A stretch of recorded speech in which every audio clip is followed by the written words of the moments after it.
ఈరోజు మనం ధ్యానం చేసుకునే వాక్య అంశం కీర్తనలు 52:8. Psalms 52:8.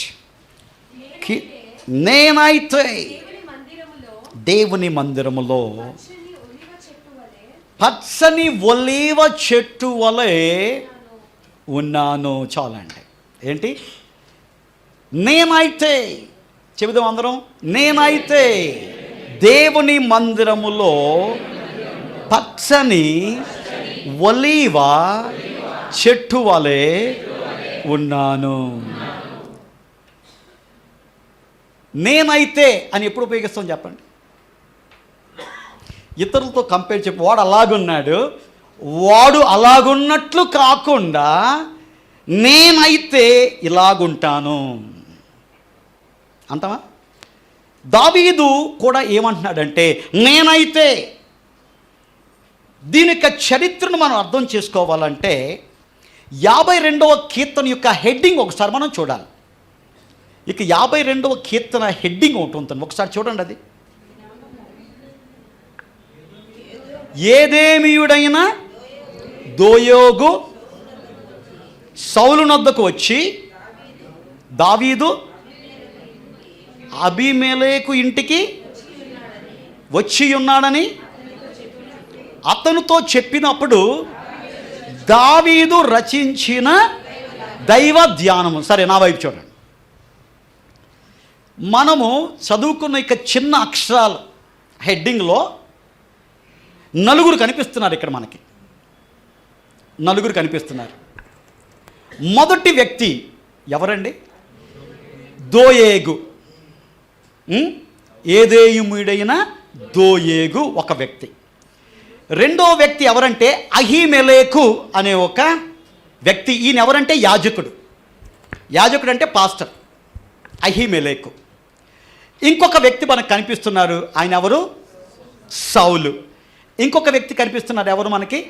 దావీదు. ఇక 4 వ్యక్తుల యొక్క చరిత్రకు సంబంధించినది ఇక 52వ కీర్తన.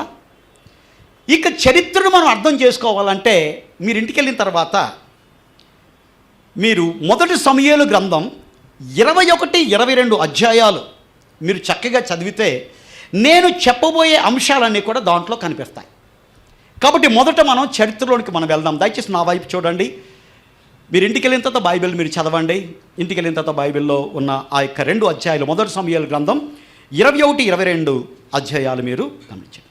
ఇక్కడ మొదటి సమూయేలు 21, 22 ఆ యొక్క అధ్యాయాల్లో దోయేగును గురించిన కొన్ని లక్షణాలు అక్కడ కనిపిస్తాయి.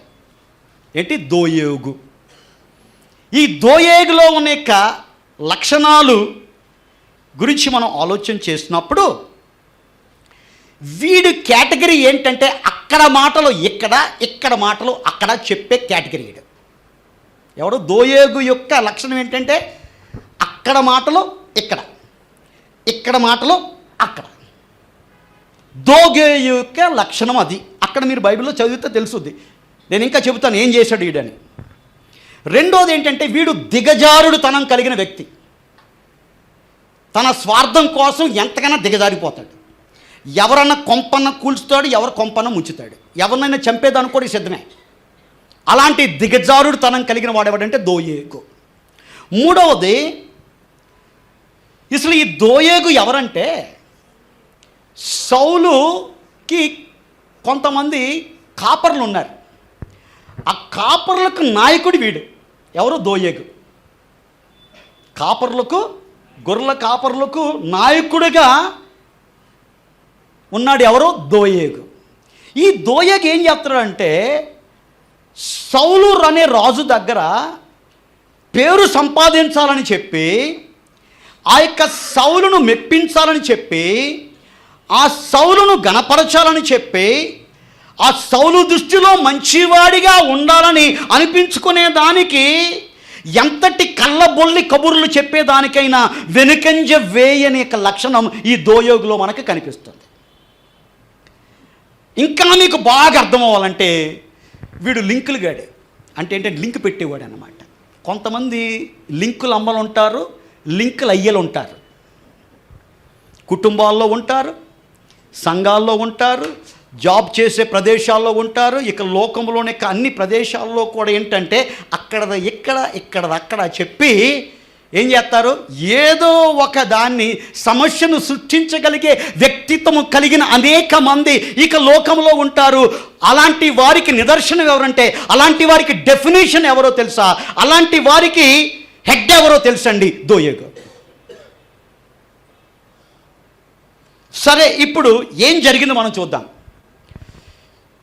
సౌలు విషయంలో దావీదు ఏ తప్పు చేయలేదు, కానీ దావీదు విషయంలో మాత్రం సౌలు అనేక సార్లు కోపంతో, ద్వేషంతో, పగతో, అసూయతో అనేక సార్లు చంపాలని కూడా ప్రయత్నం చేశాడు.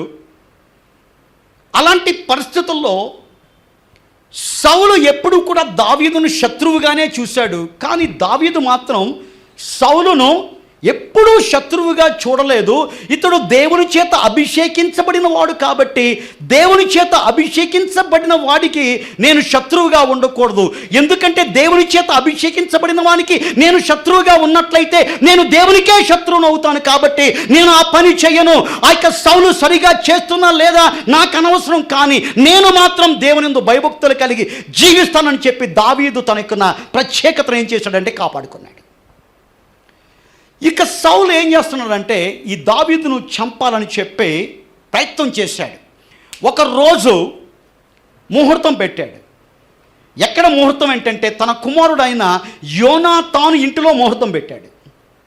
ఆ యొక్క యోనాతాను గృహములో, ఎలాగూ వీరిద్దరూ కూడా చాలా మంచి స్నేహితులు కాబట్టి ఆ యొక్క యోనాతాను గృహములో విందు ఆచరించేటప్పుడు ఏం చేద్దాం, దావీదుని చంపేద్దాం అని చెప్పి ఏం చేశాడు, ప్రయత్నం చేశాడు. ఇది యోనాతాను గుర్తెరిగాడు.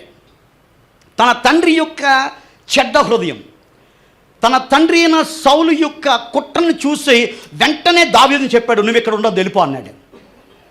అప్పుడు ఆ యొక్క యోనాతాను ఉండే ఆ యొక్క ప్రదేశం నుంచి దావీదు ఏం చేశాడు, వెళ్ళిపోయాడు. ఎక్కడికి వెళ్ళాడో తెలియదు.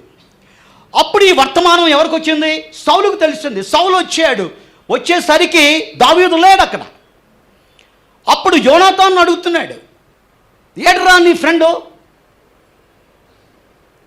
తర్వాత ఏం జరిగిందంటే భయంకరమైన తిట్టుడు తిడతాడు. ఎవరిని? సొంత కొడుకుని భయంకరమైన తిట్టులు తిడతాడు. బైబిల్లో కూడా బూతులు ఉన్నాయి. అంత భయంకరంగా తిడతాడు అన్నమాట, ఆ కోపాన్ని తట్టుకోలేకపోకుండా. సరే, ఇంకేం చేశాడంటే వెంటనే వెళ్ళిపోయాడు. ఎవరు? సౌలు వెళ్ళి ఆ రాజ్యంలో ఉన్న అందరికీ కూడా ఉత్తరం రాసేస్తాడు. దావీదు అనేవాడు తప్పించుకున్నాడు. ఆ దావీదు అనేవాడు నన్ను చంపాలనుకుంటున్నాడు కాబట్టి వాడు రాజుకు శత్రువు. రాజుకు శత్రువు అయితే దేశానికే శత్రువు. అందుకని ఈ యొక్క దావీదు ఎక్కడైనా వస్తే మీరు ఆయన చేర్చుకోవద్దు, వాడికి పరిచర్య చేయొద్దు, కాబట్టి మీరు అతని విషయంలో జాగ్రత్తగా ఉండండి అని చెప్పి ఈ యొక్క దేశమంతటి కూడా ఏం చేస్తాడంటే తాకీదులు పంపిస్తాడు. ఎవరండి? సౌలు.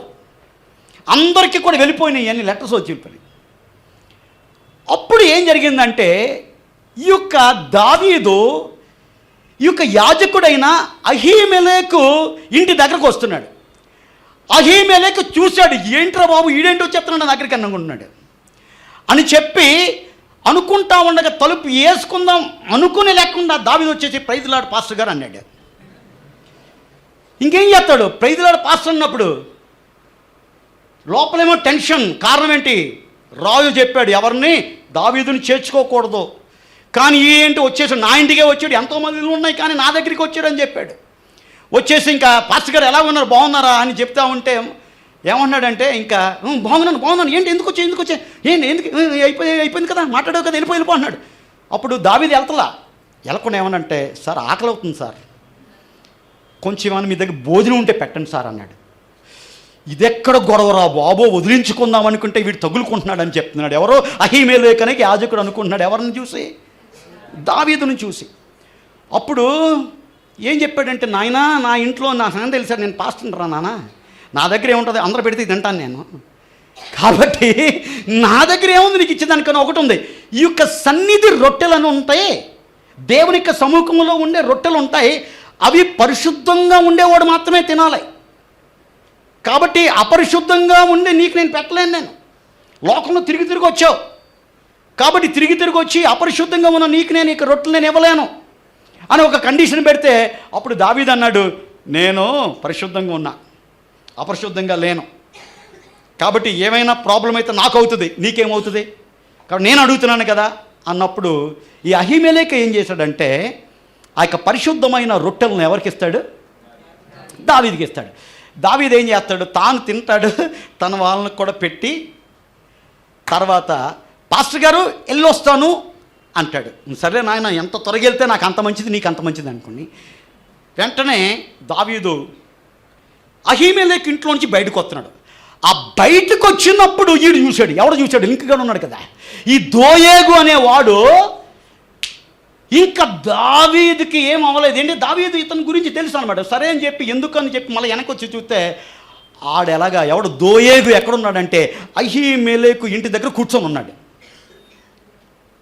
వెంటనే అయిపోయింది ఈ సంగతి. ఈడు ఏదో చేస్తాడు, ఈడు కాముగా ఉన్నాడు, ఈడు కంట్లో పడ్డాం కాబట్టి వీడు ఏదో ఒకటి అచ్చ భాషలో చెప్పాలంటే కెలుగుతాడు వీడు, కాబట్టి ఏదో ఒకటి చేస్తాడు అని చెప్పి అనుకునే లోపలనే దావీదు అనుకున్న దానికంటే గొప్ప చేశాడు. వీడు ఏం చేశాడంటే అదే సమయం వాడుకున్న పనిని పక్కన పెట్టాడు, వీడుకున్న పనిని పక్కన పెట్టాడు. వెంటనే దోయేగు బెన్ జాన్సన్ లాగా, హుస్సేన్ బోల్ట్ లాగా ఎక్కడికి వెళ్ళిపోయాడు? సౌలు దగ్గర పరిగెత్తుకుని వెళ్ళిపోయాడు. సౌలు దగ్గర పరిగెత్తుకొని పెట్టి సౌలుతో అంటున్నాడు, నువ్వు రాజువా? నీకు అధికారం ఉన్నదా? నీకు ఈ దేశం పైన కంట్రోల్ ఉన్నదా? అప్పుడు సౌలు అంటున్నాడు, ఏంటి నువ్వు తిడుతున్నావా పొగడుతున్నావా అంటున్నాడు. ఎవరితో? దోయేగుతో. అప్పుడు దోయే అన్నాడు, చూడు రాజా, ఒకడు ఉన్నాడు, వాడెవరు? ఈ దేశం అంతటికి నువ్వేం చేసావు? లెటర్ పంపించావు. ఆ లెటర్లో ఏముంది? దావీదును ఎవరు కూడా చేర్చుకోవద్దని నువ్వు చెప్పావు. వాడేం చేశాడు? చేర్చుకుంటాం కూడా కాదు, వాడేం చేశాడు? పరిశుద్ధమైన యాజకుడు తినే రొట్టెలను కూడా ఇచ్చి బాగా తినరా అని చెప్పి బాగా మేపాడు. కాబట్టి వాళ్ళిద్దరూ కూడా మాట్లాడుకుంటున్నారు. ఆ మాటలు నేను నిన్నా. పాపం వాళ్ళు ఏం మాట్లాడుకున్నారు? ప్రైజ్ లార్డ్ అన్నాడు, అంతే. వీడు కథ అడుగుతున్నాడు, ఏంటి కళ్ళబోలి కబుర్లు కదా. ఆడికి టెన్షన్ తప్పించాలి కదా అవతలోడికి. ఎవరికి? సౌలుకి టెన్షన్ తెప్పించు కదా. రాజా వాళ్ళిద్దరు కలిసి ఏం మాట్లాడుకున్నారు తెలుసా? ఖడ్గం కావాలంట. ఎవరికి? దావీదుకి ఖడ్గం కావాలంట. దావీదు ఏమన్నాడంటే, భోజనం అయిన తర్వాత అక్కడ అహీమెలెకు దగ్గరికి వెళ్ళి, అయ్యా నేను ఒంటరిగా వెళ్తున్నాను, ఏదైనా శత్రువు దగ్గర రావచ్చు, నా దగ్గర రావచ్చు, కాబట్టి దాన్ని కాపాడుకునే దానికి నాకు నీ దగ్గర ఏమన్నా ఆయుధం ఉంటే నాకు ఏమని అడుగుతాడు. ఎవరిని? అహీమెలెకుని. అప్పుడు అహీమెలు దగ్గర ఒకటి ఉంది, ఖడ్గం ఉంది. ఆ ఖడ్గం ఎవరిదో తెలుసా? గొల్యాతు ఖడ్గం. గొల్యాతుని తల నరికింది ఎవరు? దావీదు. ఎవరి ఖడ్గంతో? గొల్యాతు దగ్గర ఉన్న ఖడ్గాన్నే తీసుకొని ఆ యొక్క గొల్యాతు తల నరికిన తర్వాత ఆ ఖడ్గాన్ని ఎక్కడ పెట్టారంటే ఈ అహీమెలెకు ఉన్న యొక్క యాజకుని యొక్క అక్కడ ఎఫోదు దగ్గర అక్కడ పెట్టారు, బట్టతో చుట్టబడి. అప్పుడు ఇక అహీమెలెకు ఏం చెప్తున్నాడంటే, నా దగ్గర ఆ గొల్యాతుని చంపిన ఖడ్గం ఉన్నది. అప్పుడు అంటాడు, అదే నాకు కావాలి ఇయ్యమంటాడు. అప్పుడు అహీమెలెకు ఏం చేశాడు? ఆ ఖడ్గాన్ని దావీదుకి ఇచ్చాడు. ఈ యొక్క ఖడ్గాన్ని తీసుకొని దావీదు వెళ్తున్నాడు. దాన్ని ఎవరు చూశాడు? ఈ లింకులు గాడు చూశాడు. ఎవడు చూశాడు? ఈ దోయేగు చూశాడు. వాడేమనుకున్నాడంటే అక్కడ లింక్ పెట్టేశాడు. దావీదు ఎప్పుడు అనలేదు, అహీమెలెకు కూడా చెప్పలేదు. వాళ్ళిద్దరూ రాజా ఏం డిస్కస్ చేసుకున్నారో తెలుసా? నిన్ను ఎలాగ చంపాలని చెప్పి వాళ్ళు డిస్కస్ చేస్తున్నారు. దానికి ఈ అహీమెలెకు కూడా ఏం చేశాడంటే ఒక గొప్ప ఐడియా ఇచ్చాడంటే ఇంకా రాజుకి ఏమైపోద్ది? చిర్రెత్తి వచ్చింది. అడిగి ఏమొచ్చింది? మనకు కూడా అంతే కదా, ఎవడన్నా ఒక చెప్పాడనుకో తుస్సుమని లేచిపోద్ది అంతే. అక్కడ దాంట్లో ఉన్నది నిజం ఎంత అబద్ధం ఎంత అక్కడ చూడగలిగే జ్ఞానం ఉండదు. అన్నాడా? ఎలాగన్నాడా నాకు తెలుసు, వాడు అలాగే అంటాడు. తర్వాత ఇంకా వీడికి బాగా వచ్చేస్తే వెంటనే రాజు కదా ఏమంటాడు? అహీమెలను తీసుకురండి అన్నాడు. అంతే. అహీమెలకుని ఇంటి దగ్గర నుంచి ఎక్కడ తీసుకొచ్చారు? రాజసమూహం దగ్గర తీసుకొచ్చాడు. కోపంతో ఉన్నాడు రాజు. ఇంకా దావీదు వచ్చాడా ఇంటికి? వచ్చాడు సార్. దావీదుకు భోజనం పెట్టావా? పెట్టాను సార్. దావీదుకి ఖడ్గం ఇచ్చావా? ఇచ్చాను సార్. ఇంకంతే అయిపోయింది. ఆ దోయగు చెప్పిన దాంతో ఈ మూడు కూడా ఏమైపోయినాయి? ఈ మూడే ఏకీవించి మిగతా అంతా కల్లబొలి కబుర్లే. ఇంక వీడు కన్ఫామ్ అయిపోయాడు. ఎవడు కన్ఫామ్ అయిపోయాడు? సౌలు కన్ఫామ్ అయిపోయాడు. అవునా, దోయగు చెప్పింది రైట్ అని చెప్పి రాజు ఆజ్ఞను ధిక్కరించి అతనికి నువ్వు ఏం చేస్తావు? ఆశ్రయం ఇస్తావా? వీడిని చంపేయండి అంటారు. ఎవరికి? సేవకుల్ని. సేవకులు అందరూ కూడా ఇలాగే ఉంటారు. అడుగు ముందుకేట్లు. నేను చెప్తున్నాను, రాజుగా ఆజ్ఞాపిస్తున్నాను, ఆ యొక్క యాజకుడైన అహీమెలకుని మీరు చంపండి, ఇది నా ఆజ్ఞ అన్నాడు రాజు. ఎవడో కళ్ళట్లా. మళ్ళీ నేను లింకులు గారు ఉన్నాడు కదా అక్కడ. ఆడక్కడ గుంట దగ్గర గుంట నక్కలా ఉంటాడు కదా, ఆడక్కడ ఉన్నాడు. అక్కడ ఉండి వాడేమన్నాడు? రాజా, మీ సేవకులు ఆడు దేవుని యొక్క యాజకుడు కాబట్టి దేవుని యొక్క యాజకుడిని దేవుని యొక్క సేవకుడు పైన చెయ్యి వేయకూడదు, చేస్తే శాపగ్రస్తం అయిపోద్దని తెలుసు కాబట్టే వాళ్ళు చంపట్లేదు అని ఆగితే బాగుంది. వీడేమన్నా నీకు సెలవైతే నేనేం చేస్తాను? నేను చంపుతాను అన్నాడు. ఏంటి? నీకు సెలవైతే నేను చూసుకుంటా అన్నాడు. సరే, వెంటనే ఈ యొక్క సౌలు దగ్గర నుంచి అధికారం పొంది అహీమెలెకు వెళ్ళిపోతాడు. అహీమెలెకు ఉన్న ఊరికి వెళ్తాడు. అక్కడ దాదాపు 85 మంది యాజకులు ఉంటారు. ఆ 85 మంది యాజకులను రాత్రికి రాత్రే కత్తి చేత చంపేసిన వాడు ఎవడంటే దోయగు. ఎందుకు? రాజు యొక్క మెప్పు పొందేదానికి, తనకున్న కోరికలను తన స్వార్థం కోసం తీర్చుకునేదానికి, దేవుని యొక్క భయం లేకుండా, దేవుని యొక్క భక్తి లేకుండా, దేవుని యొక్క సేవకులను అందరినీ కూడా ఏం చేశాడు? వధించి పడేశాడండి. వధించి పడేసినప్పుడు ఈ వర్తమానం ఎవరికి వచ్చింది? దావీదుకు వచ్చింది. దావీదుకి వచ్చి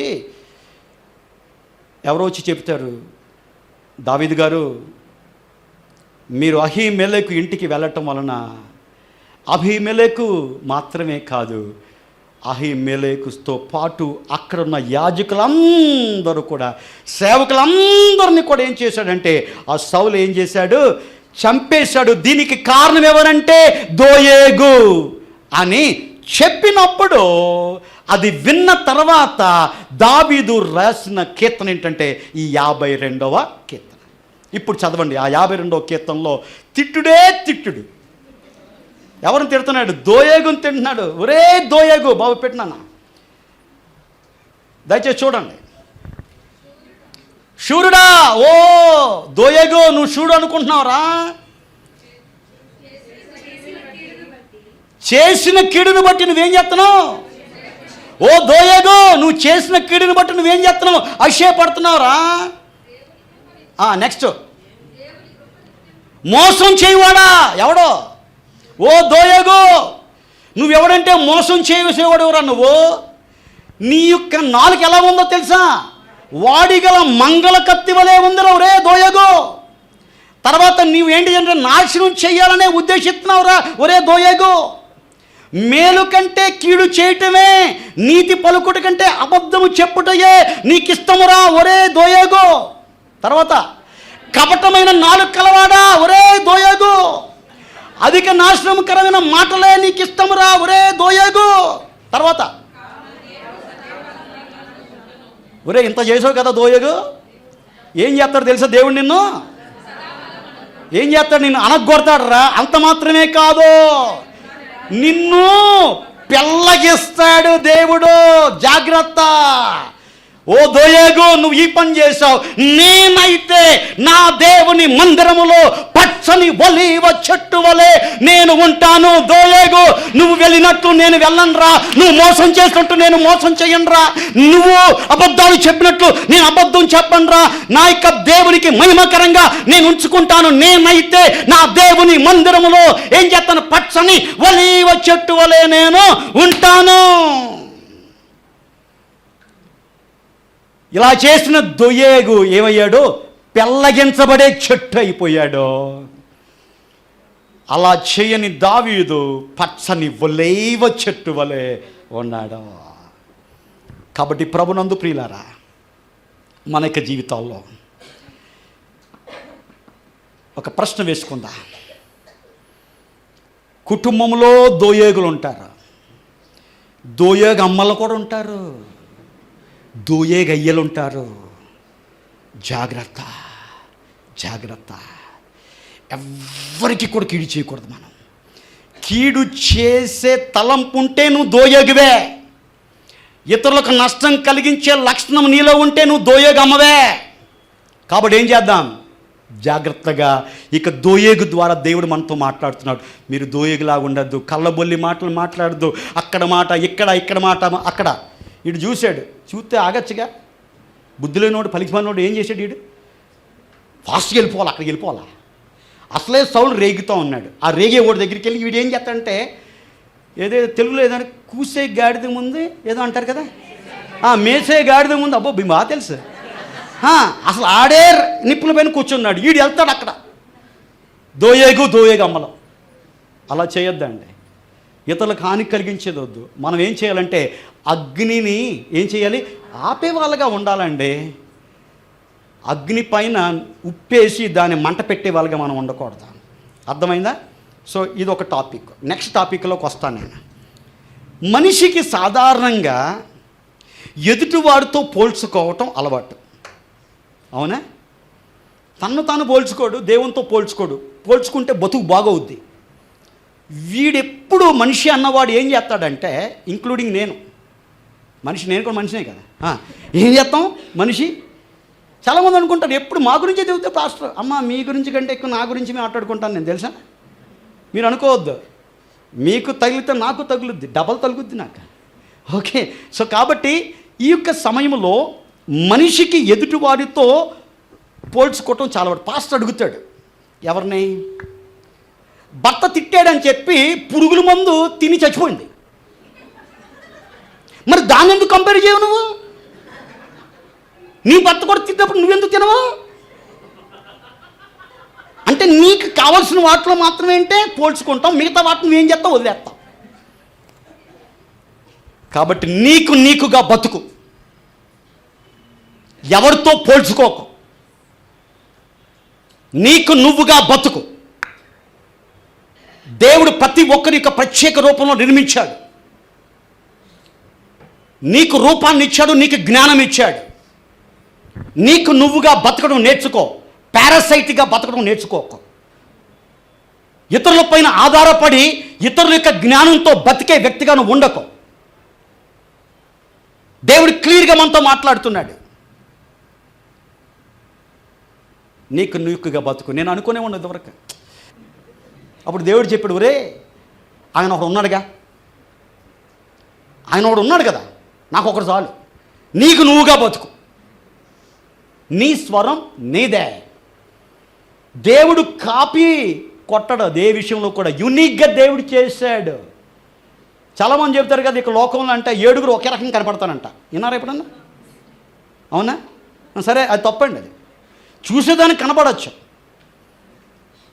వాళ్ళకి వేలి ముద్రలు అడగండి, డిఫరెంట్. అందుకని ఆధార్ కార్డు వాడు ఏం చేస్తాడు? వేలి ముద్రలు పెట్టుకుంటాడు. కారణం ఏంటి? ఈ లోకంలో వేలి ముద్రలు ఒకడికి యూనిక్ అంతది. ఇక్కడ ఒకటి ఉంటుంది లోపల, గుడ్డు లోపల ఏమంటారు దాన్ని? ఐరిస్. అది కూడా అంతే. ఇప్పుడు ఎయిర్పోర్ట్లో ఇదివరకులాగా ఏం చూపించకల్లా, బోర్డింగ్ పాస్ ఉండి దాని కెమెరా వైపు ఇలా చూస్తే చాలు, డోర్ ఓపెన్ అయిపోద్ది, వెళ్ళిపోతున్నాయి. ఏంటది? రాజేంద్ర బాబు పైన టికెట్ ఉంటే రాజేంద్ర బాబు యొక్క ఐరిస్ని అది ఏం చేస్తుంది? ఐడెంటిఫై చేస్తుంది. రాజేంద్ర బాబునే వదులుద్ది. ఇంకో రాజేంద్ర బాబు వచ్చినా కానీ పేరు ఒకటే ఉండొచ్చు, వదలదు అది. కారణం ఏంటి? ప్రత్యేకంగా దేవుడు చేశాడు. దేవుడు నేను ప్రత్యేకంగా చేస్తే ఆ యొక్క ప్రత్యేకతను ఎందుకు పోగొట్టుకుంటున్నావు? ఎందుకు ఇతరులతో పోల్చుకుంటున్నావు? వాడు ఇలా చేస్తాడు, నేను కూడా ఇలా చేస్తాను. వాడు పోతాడు, నువ్వు కూడా పోతావా? వాడు నరకానికి పోయేదానికి ప్రయత్నం చేస్తాను, నువ్వు కూడా గంట కొట్టుకుని వెళ్ళిపోతావా? నీకు నువ్వుగా బతుకు. నీకు నువ్వుగా ఉండటం నేర్చుకో. ఒక తల్లికి ఒక కుమారుడు ఉన్నాడు. ఒకసారి పాస్టర్ గారు రోడ్డు పైన వెళ్ళేటప్పుడు ఈ కుమారుని చూశాడు. వాడు ఏం చేస్తున్నాడంటే ఒక బార్ దగ్గర తన ఫ్రెండ్స్తో కలిపి ఏం చేస్తున్నాడు, ఫుల్ తాగుతున్నాడు. చర్చికి వచ్చేవాడు వీడు. పాస్టర్ చూశాడు, అయ్యోయ్యో లేక భర్త లేకుండా వీడిని పెంచుతుంది, వీడేంటి ఇలా తయారయ్యాడు అని చెప్పి అమ్మని పిలిచాడు. అమ్మని పిలిచి అడిగాడు, అమ్మా కొంచెం నేను నీకు కష్టమైన వార్తను చెప్తాను, గుండె నిబ్రంగా పెట్టుకో అన్నాడు. ఆమంది, నేను ఎప్పుడు నిబ్రంగానే ఉంటాను పాస్టర్ గారు, చెప్పండి త్వరగా, ఫుల్ నా లైఫ్లో ఫుల్ నిబ్రమే నేను అంది. సరే ఓకే అమ్మా, చూడమ్మా ఈరోజు నేను అక్కడికి వెళ్ళేటప్పుడు నీ కొడుకుని చూశానమ్మా, వాడు ఏం చేస్తాడంటే తాగుతున్నాడమ్మా. వాడు ఆమందే, నా కొడుకేనా ఇంకొక కొడుకుని చూసి పొరపడ్డారన్నాడు. అమ్మ నువ్వు ఇలాగ అంటామని చెప్పి ఫోటో కూడా తీసి వీడియో కూడా తీసి చూశాను, చూడు. పాస్టర్ అనుకున్నాడు. ఆ వీడియో చూసిన తర్వాత పాస్టర్ గారు అక్కడనే వాడిని జుట్టు పట్టుకొని తడా పెడ వాయించేసి అణిచి కాళ్ళు కిందెట్టు నొక్కాల్సింది అంటదేమో అనుకున్నాడు పాస్టర్. ఆమె ఏమంది, సార్ ఇది మామూలే కదా సార్ అని ఆపిందా. ఈ రోజుల్లో ఇది ఫ్యాషన్ సార్, అది మామూలే సార్ అనుకున్నాడు పాస్టర్. ఇంకేం చేస్తాడు పాస్టర్, ఏదో బుద్ధి చెప్పుద్దన్న ఆమె కొడుకు కూతురు చేసిన ఇక పనిని ఏం చేస్తుంది, సపోర్ట్ చేస్తుంది. సరే ఒక 6 నెలల తర్వాత వీడు కొడుకు ఏదో పిక్నిక్ అని వెళ్తున్నాడు. ఆ పిక్నిక్ అని వెళ్ళేటప్పుడు అటు బైక్ పైన ఉన్నాడు. అది రేస్ బైక్ లాగా మనోడు ఫుల్ వేసుకుంటా వెళ్ళేసరికి ఒకడు వచ్చింది, గుద్దింది, అక్కడ పడ్డాడు, కాలు ఇరిగింది, జనరల్ హాస్పిటల్లో అడ్మిట్ చేశాడు. ఈ వర్తమానం ఎవరికి వచ్చింది, తల్లికి వచ్చింది. ఆ రిపోర్ట్లో ఏముందంటే వాడు త్రాగుడు మత్తులో యాక్సిడెంట్ వాడు చేసినట్టు కనపడింది. తర్వాత ఆ తల్లి గుండె బాదుకుంటూ పాస్టర్ దగ్గరికి వచ్చింది. పాస్టర్ గారు అయిపోయింది, అయిపోయింది, మా అబ్బాయి ఏమైందంటే కాలు విరిగింది. ఇప్పుడు పాస్టర్ గారు అన్నారు, అయ్యో అమ్మా ఇది మామూలే కదమ్మా.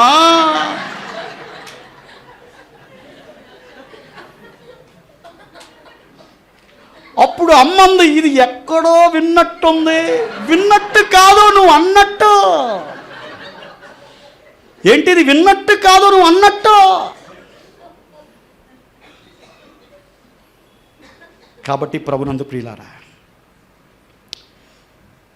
ఈ రకంగా ఎవరితో ఒకరిని పోల్చుకోవద్దు.